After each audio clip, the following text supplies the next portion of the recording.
নমস্কার বন্ধুরা, আমি সিদ্ধার্থ।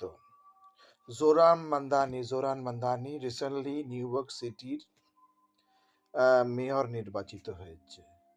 আর এই জোরান মান্দানি নকশাল আরবান নকশালদের বেশি করে, ইম্পর্টেন্ট করে।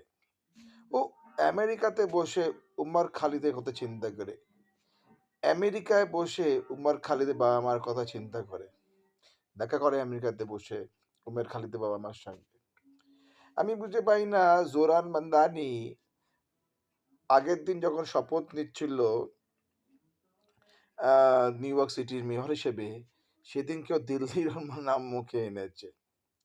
আমি জানি না জোরান মান্দানি ইন্ডিয়ার জন্য কি করতে পারবে, কেন এরা তো ইন্ডিয়ান বিরোধী।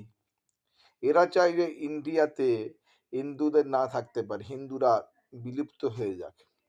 তাই এই জোরান মান্দানির মতন মানুষ যারা কিনা আরবান নকশালকে অ্যাপোজিট করেন, আরবান নকশালকে ইম্পর্টেন্সই দেয়, তারা কিন্তু ভারতের পক্ষে বিপজ্জনক।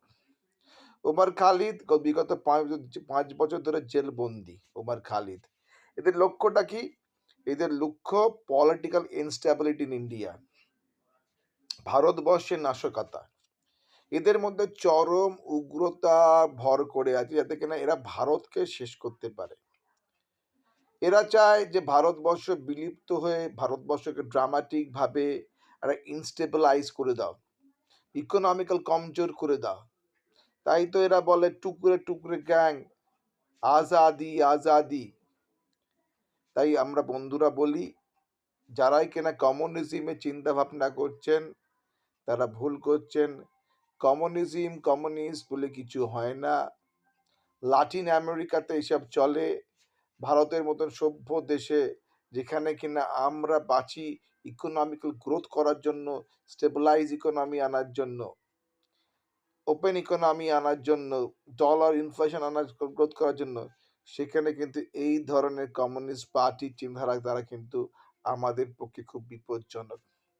তাই জোরান মান্দানি যে আমেরিকার মেয়র, মানে নিউ ইয়র্ক সিটির মেয়র হয়েছে, তাকে একটা কথা বলবো, নিউ ইয়র্ক সিটি গ্রো করার চেষ্টা করো, ভারতকে নিয়ে চিন্তা করো না, ভারতকে ইনস্টেবিলাইজ করার চেষ্টা করো না।